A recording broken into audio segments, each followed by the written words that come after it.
not work. Who cares if it doesn't? No, it's not going to work. It's not letting me click on anything. Go live. Never mind. Okay. All right. Good morning and, well, good afternoon, good evening, good night, as I say, everywhere around the world. We did attempt to go live on Instagram as well. I don't think that's worked. If you're watching on Instagram and we are live, that would be really great if you would tell us.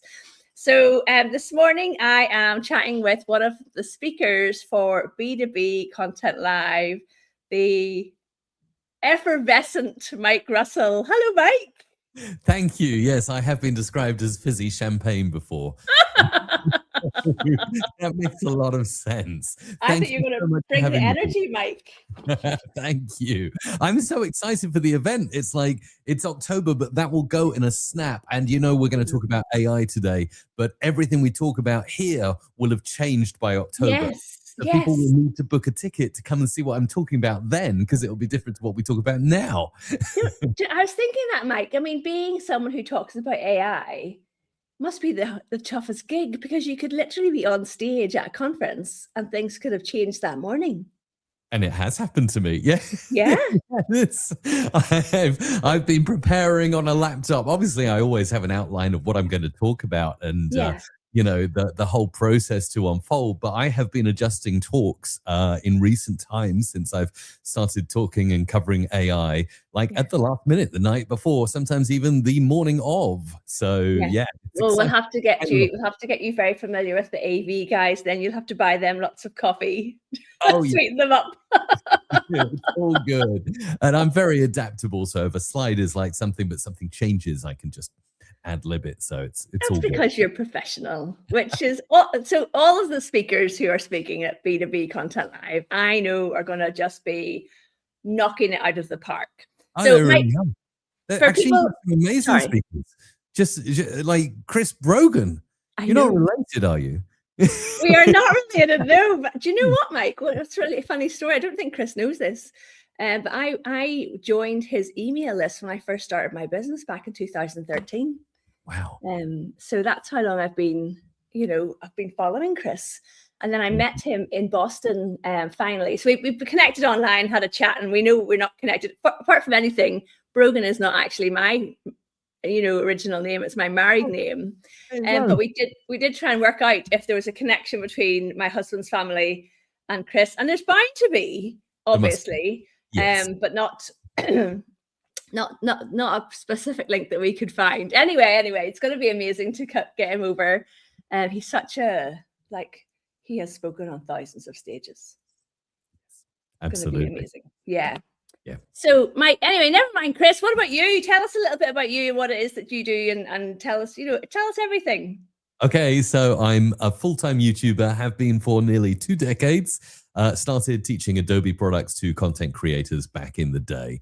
And then obviously ChatGPT came along. I've always had tech running through my veins, from when I was a little kid and played with the BBC microcomputer and tried to write programs in basic programming language as it was then. So I've always been curious about that aspect. And then when AI tools came along and empowered me to be more productive content creator and do more with things that I'm not so good at, like, making thumbnails for videos. Now you can do it with a few prompts, which is amazing. And then vibe coding, this thing called vibe coding came along, which essentially is using English to describe what you want and then having AI create an app on the fly for you to do just that.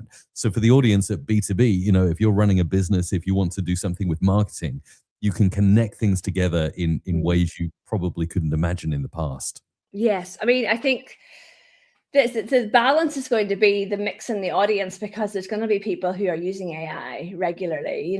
We want to get people along who are in tech companies and stuff, but there's also going to be people in the audience who are like, I don't really know what I'm doing with AI. So it's going to be a bit of a tricky balance. But I know you're the right man for that, Mike. Thank you, Louise. And I do want to stress that I want to simplify AI to anyone who comes. So Obviously, I'm going to take, maybe things that sound complex or scary and show you how you can get started and maybe even inspire those who are already using AI to do some things they hadn't thought about. And I'll be around all the time for conversations outside of the talk. So, I always say that I'm an introvert when I'm in my little studio creating, but when I go to events, I switch on my extrovert mode and go for it. Wow. So at the minute, Mike, tell us a little bit about your YouTube channel, because it's Creator Magic, isn't that right? Yes. So that's the one that's been around for 1.5 years now. And I think we're just over 180,000 subs on there. The interest in AI is phenomenal. It's grown about 8 times faster than my original channel, which is basically my name, Mike Russell.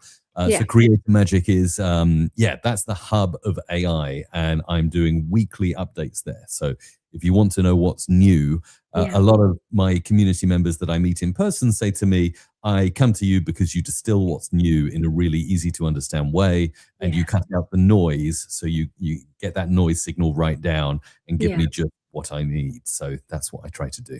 I mean, it's interesting because we have Luke Sharon, who'll be talking about YouTube at the conference. And I talk about YouTube in a very basic way, which actually people really like, because I'm talking about it in a way that they go, oh, I think this is something I could do as well. And I think that's one of the key skills that all the speakers have, is that you'll be able to talk about something that people who know about it will learn, but also people who are like, I'm not sure about this thing, are going to be intrigued enough to go and check something out. When did you start so you have 2 YouTube channels, Mike. When did you start the first one? So the first 20 years ago? No, you couldn't have been 20 years ago. Nearly. No, I'd be proper OG then, wouldn't I? Yeah. That'd be one of the first viral videos of, Charlie bit my finger or something. Yes. Hi, my name's Mike. Yeah, that's right. Yeah. I was 2010. So that was still fairly early in YouTube. I don't think they'd quite figured out monetization.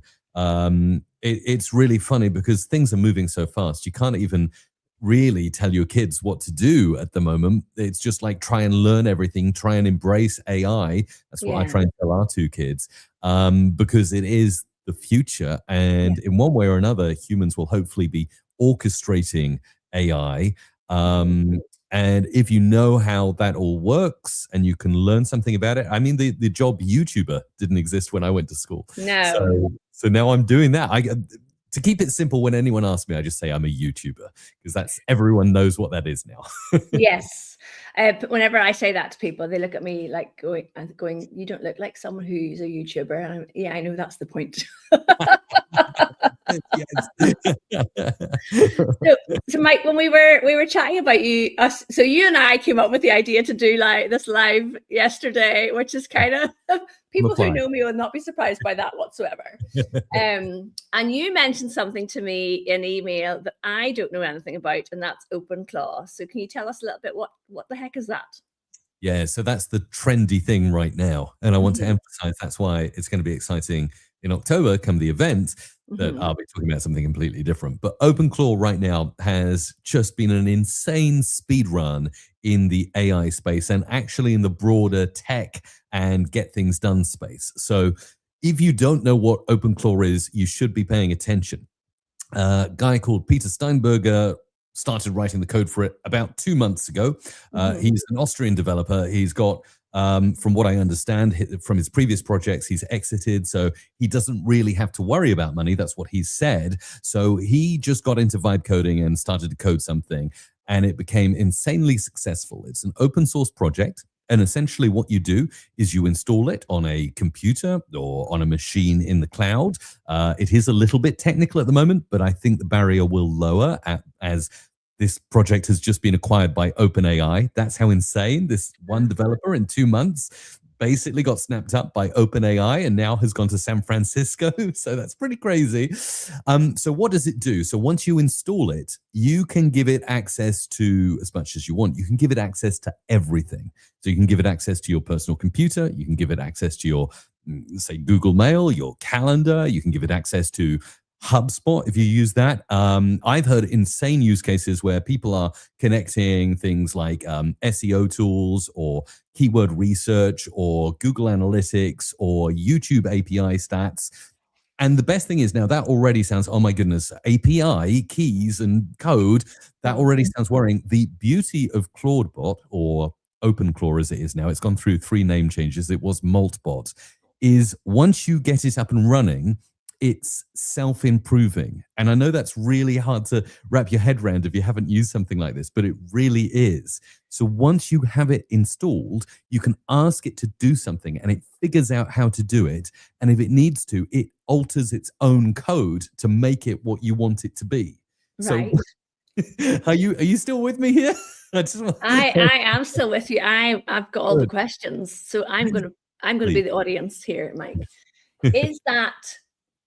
Is that similar to what we hear of as an AI agent, or is this the next iteration after AI agents? So imagine this as your personal assistant, which has a personality and gets to know you. One of the things that people are really raving about with this is you install it and you can connect it to something you already use, like WhatsApp, like Telegram, like Slack, wherever you send your messages. So you don't have to go to ChatGPT and type in your question and get the answer back and right, okay, I'm going to do that. You have an assistant always on call on, say, Slack, that you can ping and say, I want to do this, and it will go out and figure a way. Now, is it like an AI agent? It's like your master AI agent, and it can spin up its own sub AI agents. So basically, you tell your assistant what to do, and it goes off and starts doing it. And if it needs other agents, it makes other agents on the fly, and it does all this stuff for you. So you're communicating with one person. And there are so many ways you can use this, but yeah, imagine Jarvis, right? Or something like that. It's kind of, this is where it's going. It's exciting. So immediately I'm like, can you turn it off? Can you pull the plug? Yeah, like seriously, Mike. If it goes rogue, well, this is a really good question, Louise, because this is the biggest issue that people that are talking about this project are worrying about, the security aspect. And while I can see that updates are being made daily, in fact, hourly, to the project, because it's open source, you can see the code. Security is a primary concern. Yes. Yeah. But there have already been things like prompt injections, hacks, and, unsecured versions. Now, this is a great way to promote Creator Magic. I actually have a video on there on how to install OpenClaw and run it securely if you're worried about that. So on my channel, you can actually see what I did. And I put it in a virtual sandboxed environment. Sandbox means, Mike, you're going a bit technical there. I know what a sandbox is. People watching might be going, what does that mean? So this is, imagine you have your Mac, and inside your Mac, you create another virtual Mac, which is a brand new Mac with none of your data on. And it can't access your data or anything like that. So it's basically like a safe little cage to put your experimental OpenClaw inside to see what it does. And then sandbox, for those of us who, well, I am a bit techie, but sandbox is like going and playing in the sandbox and experimenting, and it's a safe place to test things out, right? Totally. Exactly right. Yes. Okay. And you said it's open source. So explain to people what that means. So this is fantastic, because open source means that you can view all of the code online if you want to, and you can see what's being done and what's being updated. And the original developer, Peter Steinberger, has said that even though I'm now working for OpenAI, this project will remain open source, as opposed to closed source, where it's a bit of a black box and you don't know what's going on. So, for instance, the Google algorithm would be considered closed source. We don't know how it works. We have theories and we have experts who talk about these things, but it's closed source, right? We don't. Yes. So, the question on that is, do people? So I did do a master's in computing, but it was 25 years ago. So people who create something that is open source, it's like they're saying to their fellow developers, let's build this together. Would that be a fair thing to say? Yes, exactly. You can be open source and you can be a single developer that just builds something in public and shows the code to people. And that builds trust, because then if someone, exactly. You had the right idea with security a moment ago, Louise, where it's like, well, I'm going to install this thing on my computer. I don't know what it's going to do, and it can access all of my things. If the code is open source, it's not only that other developers can collaborate, but also other developers and tech-minded people can view that code and kind of almost have an open audit of that code. So if there is something dodgy in there that sends all your data to a server or whatever, it's likely it would be found if it's open source. Yes, I like that. It's like, well, it's not really like, but it's like when someone releases lots of files out on the internet, lots of people can, let's not talk about that today, actually. That's a bit too, stay away from politics. Okay, great. All right. So Mike, talk to us for businesses. So someone who is involved in B2B content marketing, what would you say right now are maybe like maybe top 5 is too many, but like the top couple of tools that you think people should be really using and starting to incorporate into their work week? Right. Okay. Yeah. So a couple of things. First of all, I'm a big fan of using all of the main AI models for different things. So I switch between OpenAI's ChatGPT. Me too. I use Claude from Anthropic. I use Gemini from Google, and I use a bit of Perplexity. So maybe a really good breakdown is, why do I use each tool? Yes. So I use Perplexity primarily if I need real-time information from the internet, because Perplexity's unique thing, I suppose, is that you ask it a question and you can see in front of you, especially if you have the pro account, it's searching lots of websites, it searches YouTube videos, the transcripts of, it searches Reddit forums and things like that, and it comes back to you with a real-time answer. So if I want to know, what has happened with OpenClaw in the last couple of days, Perplexity is going to give me the best possible answer. Doesn't mean the other AIs won't, but I trust Perplexity the most because I know it's searching for the real-time data. Yes. Then I use OpenAI ChatGPT. I use very infrequently for chatting back and forth now, but I do still use their image model, I think GPT 1.5 image. It's brilliant. I use it to make all my thumbnails. So I know there's been a lot of hype around Nano Banana, and I do think Nano Banana is great. But for thumbnails, I still think GPT Image 1.5 or whatever it's called has the edge. So that's where I'm using that. Not really using it for chats. Gemini is my go-to. So that's the one that I'll ask questions, and I've got a pro subscription of that. So I ask it questions and I ask it to think most of the time, and it gives me really good answers. I really like the way the answers come back. Maybe it's a personal preference. I like the personality of Gemini. Myself, that's a personal thing. And then Claude is fantastic. I use that for so many things. So first of all, I think, this has been said for a long time, but I think it still remains because I'm doing a lot of testing, and I still think the writing style of Claude is the best of the big three. It's really natural, apart from an M dash and a weird comma here and there. It's weird. I need to delete those. But also Claude has some other cool things, because we're talking about business owners and marketers and people who want to get the best out of these tools.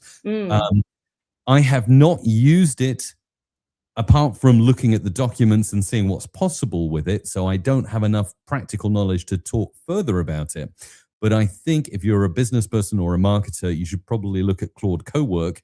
And if you pay for an Anthropic account, you will get access to that. And my understanding is it can do things for you in different applications, work inside spreadsheets and get things done for you, file your taxes. Would that be amazing, wouldn't it? But I think it potentially can, with you as the human in the loop. So Claude Cowork is big. And maybe another thing for those technically minded out there, I use Claude Code a lot. I'm playing for the top max plan. I think it's $200 a month. Oh, wow. I feel I get everything back from that and more. It's is the best. Probably, if you ask me, what's the best subscription you have? It's the $200 a month Claude Code that I use. That is just insane. Okay, so I have a couple of questions there. I have to write them down so I don't forget. So I keep getting asked by Claude to do the co-work piece, and I haven't actually played around with it yet. So I have Google Workspace because I have a Google paid account. And that's my business runs on the Google Workspace account. And I just got the Studio. Have you got the Workplace Studio? And what does it? I mean, I think this is the thing, Mike. All of these, there's so many tools out there, but unless you actually learn what they can do for you and what works for you and your business, it's, you don't know what you're doing with it. It's not that it's going to be harmful, but I think I see a lot of people wasting a lot of time. They go down a rabbit hole with these AI tools. They don't really know what they're doing, and they start digging. I don't know if this is your experience, but someone will say, create me blog posts for this, that, and the other, and they'll spit out all of this content and all of these blog posts, and then they'll say, give me an outline for a video, and they spend like 3 hours creating it all, but then they don't actually do anything with it, and they've just wasted 3 hours of their working day. So how do you, I mean, you are so entrenched in AI. How do you stop yourself wasting time? Oh, that's a question for Tim Ferriss, isn't it? That's beyond my capabilities as an AI coach. I don't know. I struggle with that myself. Procrastination is one of my tools. Yeah. It's so distracting because you think about all the things you can do. Like I spoke in Belfast on a program called Activate AI, and it was brilliant. I talked about 5 AI tools that businesses can use. And then the second person who came and spoke was a lady called Mara Bolas, who is from Boston, and I'm not going to pretend to remember which university she works through. So sorry, Mara, if you're watching this later. But she did an exercise with us, which was really brilliant. So we went to Perplexity and did the research on something. Then we went to, she said, look, use whatever tools you want. I did Perplexity for research. Then I went to ChatGPT because I have been using it the longest and it knows the most about my business. Like I have a project in there called it's really rubbish name, internal admin something or other. It's like really boring. But I went in there to pull out information about my business, and then I went to Claude to create the thing that I wanted as the end result. So I went across the 3 different platforms, and I've completely forgotten what point of my question was here.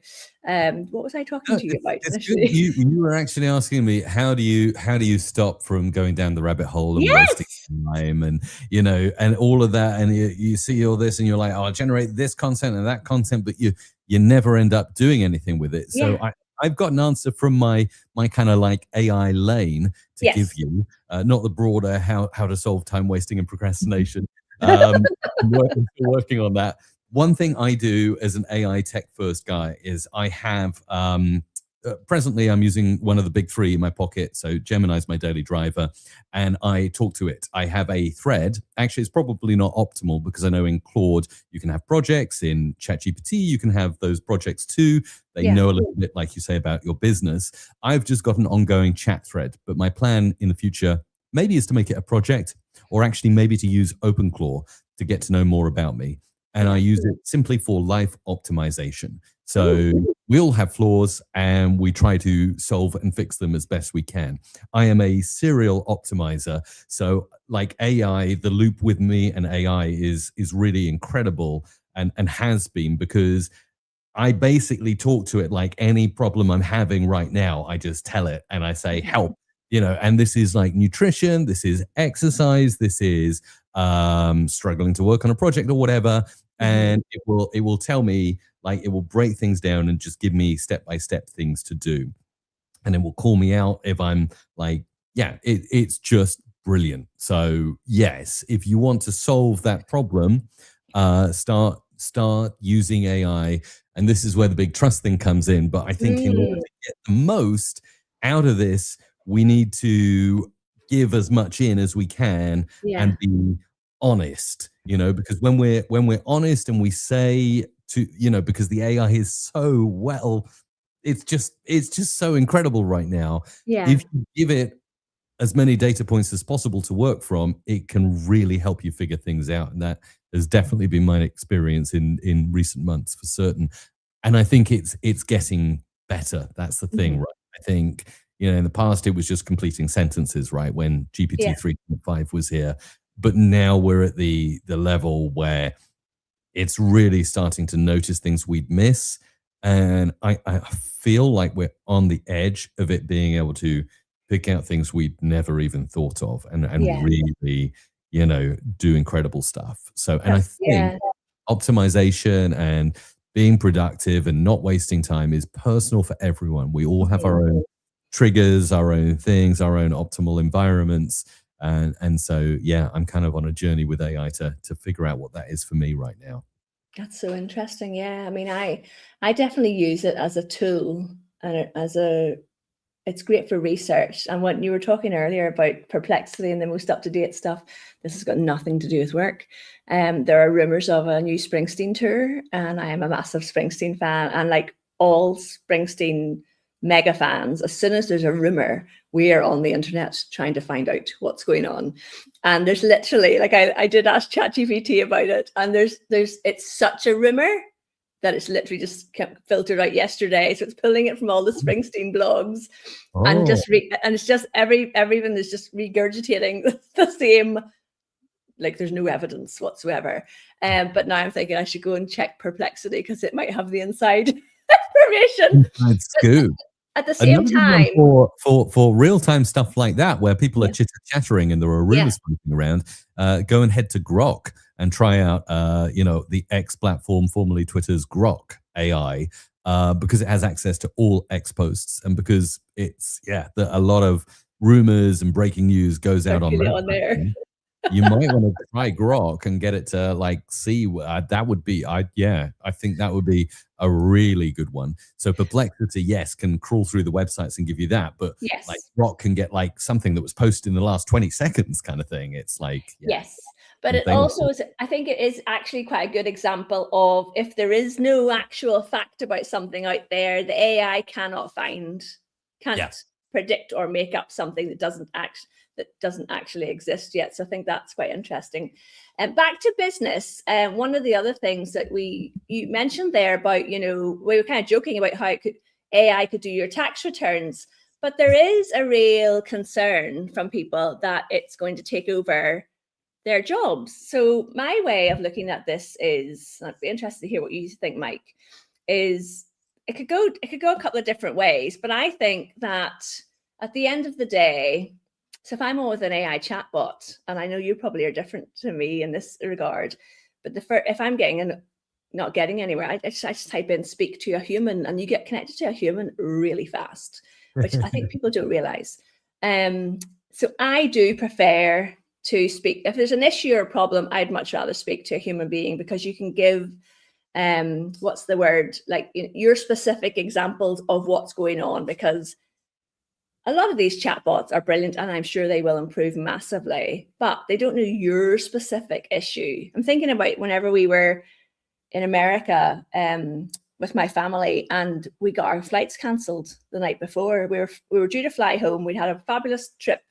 And the night before, the airline literally texted, and I said to my husband, that's obviously a joke because nobody does that. But they basically had cancelled our flights home the next day. And we spent 4 hours online. It wasn't a joke. So first of all, I had to discover that it wasn't actually a joke, that airlines can do this to you. But we spent 4 hours trying to get new flights booked home the next day. And the nuance of what happened there was, because I live in Belfast, the system was trying to send us, we were originally flying to London and then London to Belfast. And the flights were they were so ugly, it would be the term, because the timing was just horrendous. And I just said to the guy on the phone or in the chat, I said, you know what, could you get me to Dublin? Because if I can get to Dublin, then we just get the bus to Belfast. And when we did that, I mean, it did take 4 hours in the end, but we did get the flights organized. So I think that would be a challenge to get over with an AI, you know, because they wouldn't necessarily see that. But that maybe is what you're talking about when you said about they're getting clever and they're coming up with ideas. That maybe that was the. But I still think the human brain is the best. Yes, for now, yeah. For now. what about people who think that it's coming for their jobs? You know, like accountancy firms, and I know that the software was it last week. Something got released, and maybe it was one of the things you're talking about. Maybe it was Co-worker, maybe it was Claw, and the software, the tech companies dropped their share prices dropped by about 20%. Wow. Yeah. No, that's insane. So yeah, coming for jobs. Interesting one.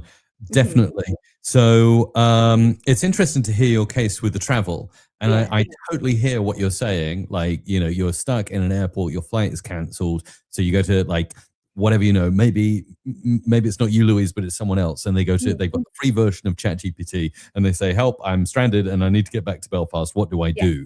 And it kind of gives you this convoluted thing and you're like, there's no way that's going to work. That sounds really like to Paris. That's it. And I think a lot of people have those experiences and then they think, oh, AI is not there yet. So I'm, you know, we're cool. But I think a lot of people having experiences like that are using potentially older or free models, which are like maybe a year out of date, right? Not the frontier models that we're starting to get.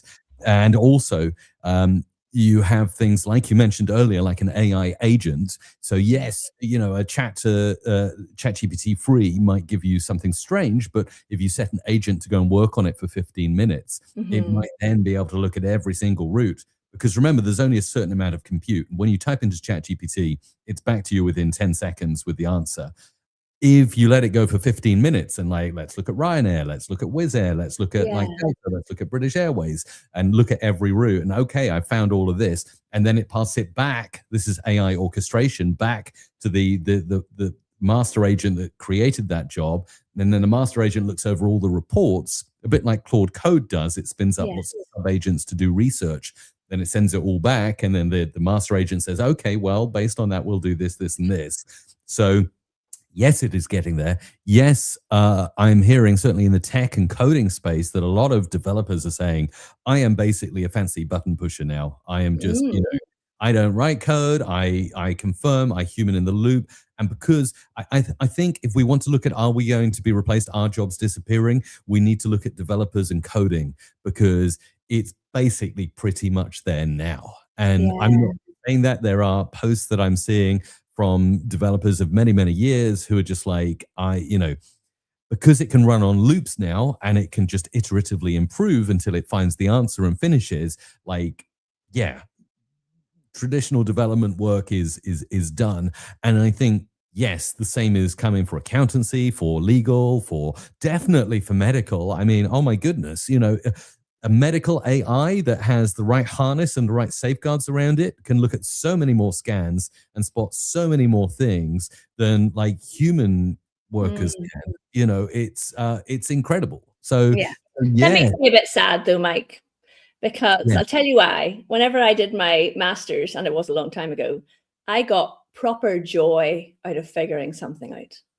Yes.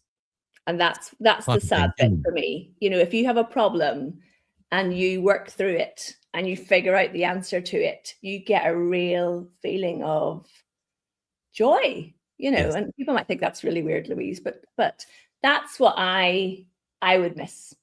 And for people who are techie, I think that's, you know, that's kind of sad. So maybe, I don't know, there might be space for people to go, well, actually, I'd prefer a person. Well, no, I don't think it's going to work. A person to develop my code. Yeah, it's going to take 10 times as long, but you know, I want to give someone that joy. But if you think about it now, if you, yes, I hear you, joy and meaning. So as humans, we're going to need to find a new way of being humans when AI does a lot of this stuff. And we've never had this experience. We've had the Industrial Revolution and things like that. But I don't think we've ever had what we're going through now. And I think really, oh gosh, this is a wider discussion, isn't it? But I think it's on governments and world leaders Yes. to slowly roll this out so we don't have revolutions and riots. But I honestly do feel like if they just flip the switch tomorrow, we'd be in chaos. Yeah. And I think already AI is super capable of this really cool stuff, but they've got to now roll it out slowly rather than just drop it on us. And that's what we're being exposed to right now. This is my own personal opinion, but that's what I feel is happening to us. But let me ask you this. So yes, the pleasure of figuring something out. I think we'll find meaning in creation and creativity and being unique individuals that people want to watch. I think sport will always be a really interesting thing, and I actually tell my kids to focus on some sport because we'll always want to watch other humans perform rather than robots, right? Well, yeah, no, definitely. However, I'm not a big sports fan, but absolutely. So yesterday, I was in the community garden, and that's another thing that gives me joy is going and growing things in the garden. So those kinds of things, hopefully we'll have more time for. And Mike, bringing it right back round, going to events. And that is one thing I see coming down the line is that more people are going to want to meet in person because, well, hopefully they'll have a wee bit more time to do it. But you don't want to just be sitting at your computer and, just chatting to your AI all the time. We want to get out and learn and meet people in person. And I think you can see this with some of the big online creators are switching their business models to, a lot of people who do like the online learning courses are going, well, people don't need to sign up to work with me for this many weeks on something. But what they do want is they want someone to hold their hand. And that's partly why I'm doing the conference, because I want to bring people together. And I love meeting people and talking in real life. And we could talk about that hilarious dinner that we went for in Birmingham. The finest curry house. Nothing beats going out and chatting to other people in your, like, nothing beats it. But it's also like my business this time last year, we were an agency doing content done for you for clients for LinkedIn. Now we still have a couple of clients who would just prefer that we just take care of it all, and that's brilliant, and I do love that. But I could see that what would work better for me and what people were asking me about was, can you not just teach me how to do this, Louise? So I pivoting towards more teaching and workshops and training. And it's great because that brings me joy, because I do like teaching people, and we incorporate AI into the teaching, but I'm showing people how to use it. And no doubt in a year's time, everything will have changed again. But that's the joy of being an entrepreneur as well, isn't it? That you can pivot and move. And maybe that will be what happens. Maybe more people will, maybe the people who, if there's less jobs in accountancy and law and all those spaces, maybe there'll be more entrepreneurs. Maybe there'll be more YouTubers. I think so. I think you've said really elegantly there, Louise, that I think in the future, community and connection will be currency. Yeah. Excellent. So with that, we need to invite people to Belfast in October, Mike. I'm so excited. I've been to Belfast a couple of times, but I've never been to Belfast through a Louise Brogan lens. And I love the fact that you send your update emails to the speakers and you're like, oh, did you know this historical fact? And did you know this? And so what amazing things can you tell me about Belfast that we're going to experience around the event? Oh my goodness. So the event is on Thursday, the 8th of October. But on the Wednesday, my sister is going to do a walking tour through Belfast. So taking people through nooks and crannies of Belfast that they won't know. She's a photographer, and Chris Brogan is also a photographer. So I'm quite excited about this to see what photographs they take. So that's going to be on the Wednesday afternoon. And then in the Wednesday evening, there will be like a pre-events party, which Mike, will show my face at, but as someone who is running the event, I will be at home in bed having an early night. That's the ideal for me. And then on the Thursday is the actual event, obviously, and it starts at 8 in the morning for networking and coffee. And in the evening, we're figuring out where we're going. So next to the event itself is the historic Crown Bar, which I'm trying to figure, because there's people who will be coming literally for their Guinness. You've been to the Crown. I've been to the Crown. Now, isn't there a funny thing? And I don't want to be controversial, so please correct me. But don't you have to walk over the Crown to enter? And isn't that a bit controversial? Or am I completely missing on that? I thought that was a fact that someone told me once. You enter the Crown, you have to walk over the Crown. Over it. Well, there is a very beautiful mosaic tile floor, so yes, you probably do. Beautiful bar, though. Oh my goodness, yeah, yes, I'm so it is pleased. beautiful. Yeah. And then there's the Garrick bar, which my husband swears by it for the Guinness. And interestingly, the guy who was in The Sopranos, is it Christopher Moltisanti? Is that his name? No. Tony's nephew was in the Garrick bar 2 nights ago. So I'm not sure we'll have celebrities on the 8th of October, but you never know who's floating about. Taylor Swift was once in Belfast as well. Yeah, so you never know who you might meet in a bar. James Nesbitt. I think James Nesbitt is a fantastic actor. Oh, yes. Well, he's from here, yes. And then obviously Line of Duty is going to be filming again. So who knows? Who knows? He'll be maybe. And then so few drinks on the Thursday night for everyone who wants to go do that. But on Friday morning, then my thinking is we all go to St. George's Market, which is just buzzing. It's a really old market hall, and it has a brilliant market on Friday, Saturday, and Sunday for Belfast BAP, which is so Belfast. We are famous for our breads. You have potato bread, soda bread, Belfast BAPs, all different kinds of breads, fried, toasted, whatever you want. Wow. So we can all meet up there on the Friday morning, and then if anybody is still it's like, Louise, I've had enough of you, I'm away now. I thought we could all go, if people want to, and they buy this ticket separately, to Titanic Belfast, because the Titanic was built in Belfast. And it's a phenomenal museum. And then for some people who are staying the weekend, I strongly suggest that they head to the Giant's Causeway up in the North Coast. So there's so much to see. I mean, Game of Thrones is filmed here, Line of Duty.